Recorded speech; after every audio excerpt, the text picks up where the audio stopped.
What is the relationship between play and imagination? Well, I think that not all play involves imagination. Like I think there are maybe purely physical forms of play that aren't engaging the imagination necessarily. Mm-hmm.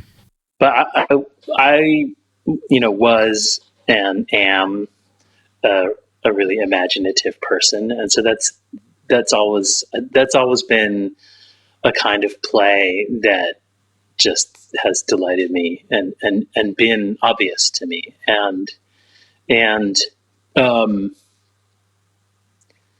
and I never really gave it up. I was an imaginative child, and I am of an age where I'm probably the first generation of children to encounter Dungeons and Dragons. There are people who were playing it earlier than me, but I think they were adults. I encountered Dungeons and Dragons at choir camp, probably when I was like 9 or 10. And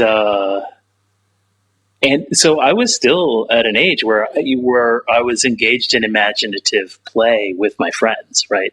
And what happened as we became older kids is our play became abstracted, and so it was less like running around and acting things out and like pretending that a stick is a sword, and more walking around for hours having these really involved conversations where we built these imaginary worlds and then had adventures in them. And so when I encountered Dungeons and Dragons, it was like, oh wow, and like as a 9-year-old in the late 70s, um, advanced D&D seemed impossibly sophisticated and like grown up, right? And part of that was that I think it was just kind of written in this obscure style that made it more difficult to understand.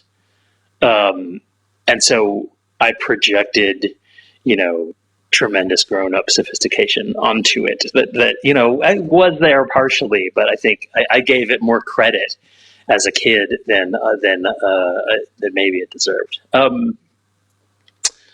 So for me, like learning to play D&D, I remember. So the first time I played D&D, I was at choir camp, and I was introduced to it by a counselor, and of course, I wanted to play a wizard, right? And so I'm like, okay, cool. And they have this sort of like Vancian spell casting mechanic where like you memorize a spell, and then when you cast a spell, it's like magically wiped from your mind, and you have to like re-study it the next day, right? And so I remember, I got to cast my spell. I think it was Magic Missile, and I wanted to cast a spell again, and I remember him saying like, "Oh no, you can't cast the spell until tomorrow." I'm like, "Oh, okay." He's like, being a first level wizard is kind of hard, but you become more powerful as you advance. I'm like, okay. So then the next day at choir camp, like real life next day, I'm like, so cool. So it's the next day. Can I cast that spell again? He's like, oh no, that's a day of in-game time. It's not the next day yet. Right. And like we were able to this was a camp, right? So we didn't have like a lot of time to play, right? We had like 15 minutes here, a half hour there. And I realized that game time passes more slowly than real life time. And I realized that I was never going to get to cast a spell as that wizard ever again.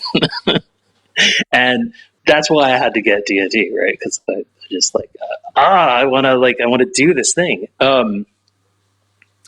So for me, like there was a continuity there between playing as a child and then playing tabletop role-playing games, they're called now. And so it was just kind of a seamless transition. And so me and my friends just started playing these games together.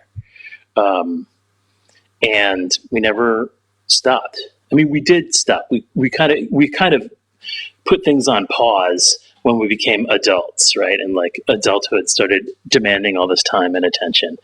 Um, and then, like, I guess about 4 years ago, I encountered like the sort of the current indie role playing game design culture, which is unbelievably sophisticated and sort of came up while I was distracted by adulthood, and was just fascinated and obsessed with it, and got all my old gaming friends playing again. And then, of course, the pandemic happened, which is like during the pandemic, you have these like Zoom parties where there's not really anything to do except being like, oh, this is really weird. We're on Zoom. Like, what are we supposed to do here? I don't know. And it's not really a party, right? But like, you absolutely can play role-playing games over Zoom just great, right? And it makes them really easy to schedule. And you can play with people who are on the other side of the country. And it's phenomenal. I think a lot of people, like a lot of grown-ups, got back into gaming during the pandemic because they were just like, want to do something social and fun that you can genuinely enjoy over, over the internet. You've anticipated like several successive questions I had about the way that imaginative play is and is not sort of amenable to structure.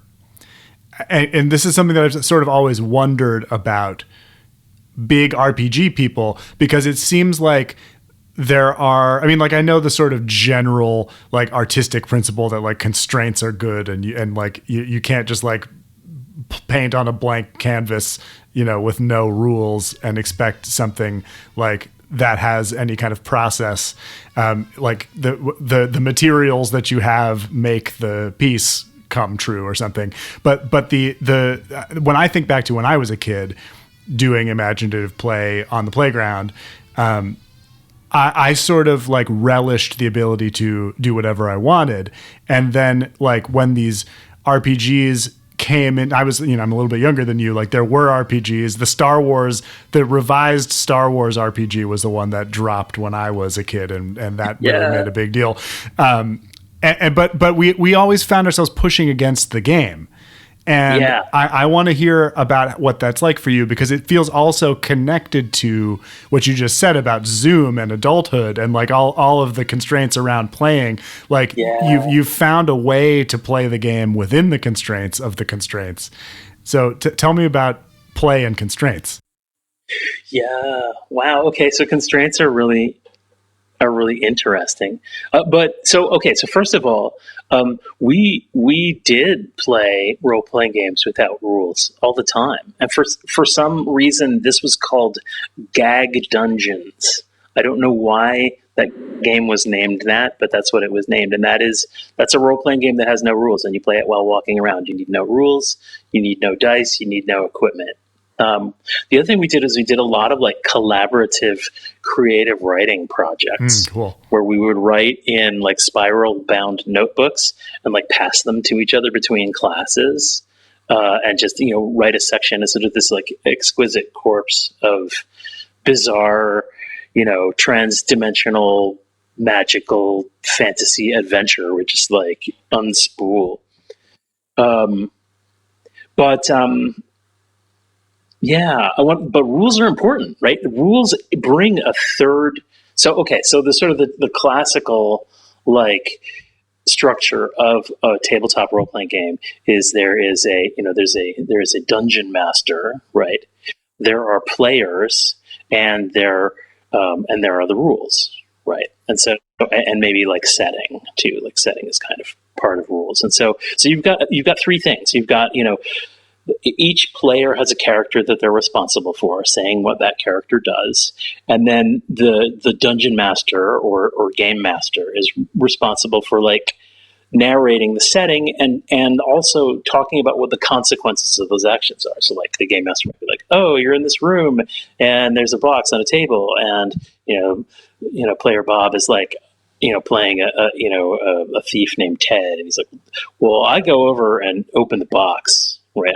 And then the game master's like, oh, well, when you open the box, a poison needle like pokes you in the finger, and you take how many points of damage? I don't know. What does it say? Oh, I'll roll a die, right? Or let's roll a die to see whether or not you like get hit by the needle or not. So what the rules allow you to do is let go of control of what happens. You can, instead of deciding that Ted gets poisoned by the needle, you can be like, well, maybe he does, maybe he doesn't. Let's roll dice to figure it out. And that's super important, because what happens then, it's kind of like a planchette on like a talking board, right? It's because you've given up responsibility for deciding what happens.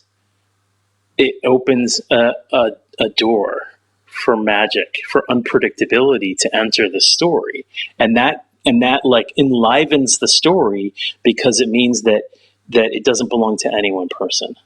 But I want to talk about the structure of those rules, because the game designer, the person who wrote those rules, is present in the conversation by proxy. They're represented by their rules.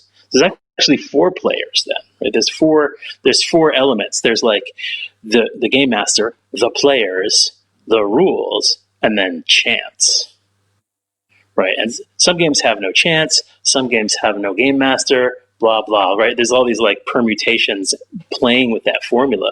And one of the things that the indie game culture did, the indie game culture of like the 21st century, right, did was get really creative and like exploring how you can deform that structure.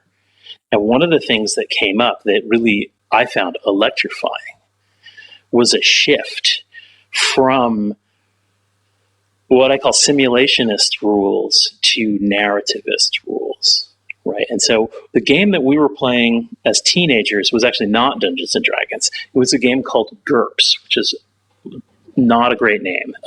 It's an acronym for Generic Universal Role-Playing System. This was a game that's a very carefully crafted system that could represent. See, a lot of games are like genre specific. So this is a Cowboys game, and this is a Ghost Hunters game, and this is a Swords and Sorcery game, or like post-apocalyptic radioactive mutant game, right? With rules that are tailored to that setting. But what GURPS did was become genre independent. You could use it. It was incredibly flexible, and you could use it to run a game in any kind of setting. And since we invented our own settings, we had these elaborate worlds and ideas about how they would work. The genericness of GURPS was super appealing to us, because it was flexible. We weren't tied into somebody else's world at like a rule level. But what we struggled with was, so the way GURPS works is it builds a complex simulation of the world. It's trying to be realistic within the terms of the world, right? Like if it's an unrealistic world, then it's consistently unrealistic, right? But the idea is you run this simulation, which is challenging to do, but I was a budding computer programmer, so I liked the system challenge of it. But the idea was you'll run the simulation, which is kind of like a fair game, and then what will emerge from that game, hopefully, is a compelling story. In practice, it doesn't always work that way, right? You can run plenty of simulations, you run and nothing interesting happens, right? And so we were often fighting the system to try and make the story better, and we were doing a lot of work to like execute this simulation, and it just kind of bogged down the pacing, and it was not a good fit. And so what happened in the early 20th century was a shift toward narrativism in parts of the indie role-playing game cultures. Other parts went in other directions. But the idea was move the level that the rules operate at up from in-world simulation to rules that operate at the level of the narrative, rules that operate on how the story unfolds, rather than talking about like, oh, you're shooting at a car that's moving this fast, you're this skillful with the gun, that means you have these odds. It's more like, how should this story beat resolve? Should it increase tension? Should it resolve tension? Should you get what you want? Should you, fail and be harmed? Or both, right? And so one of the things that they introduced was partial success. The idea of like, yes, you succeed at what you're doing, but there's a complication, a new problem for you to deal with, right? And so moving the focus of the rules up into the story, rather than trying to like run this simulation of a world and hope a good story comes out of it, changed everything for us. And here's the thing. There's a key there, which is that I see in this shift a shift similar to that which someone raised in scientific materialism, which is sort of the dominant paradigm in the West.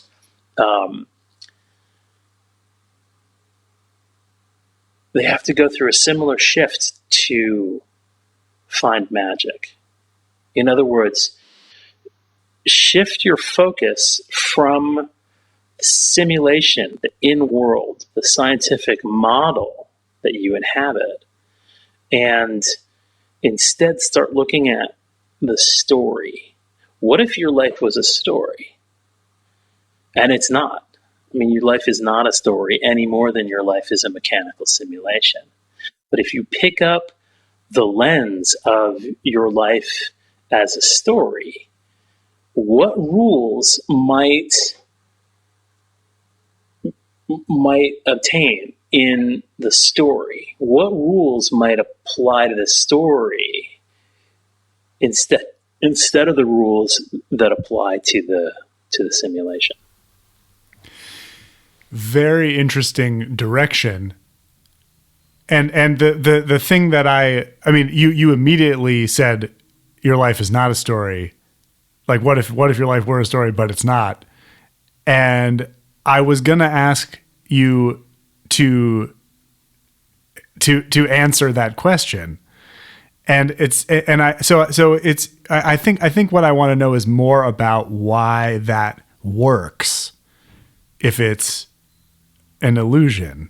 And I hope that the answer is because you're playing. but go ahead. Well, I sometimes think of it like this. What if our lives were stories, right? Then we would be characters. And those characters would have players who imagined us and said, hey, I was a wizard last time. This time I want to be a thief, right? This time I want to be, a human growing up in an academic family in New Jersey and be really imaginative, but kind of shy and conflict averse, and be fascinated with language and symbols and systems, right? If our role-playing characters are less real than we are in some way, what if there were someone who was more real than we are and who was imagining our story and telling it together? So where in this game do you identify with a being? Can you identify with one or the other? What is because something about that feels like stopping playing. Yeah. Well, I mean, who is playing at that point? Mm-hmm. I think that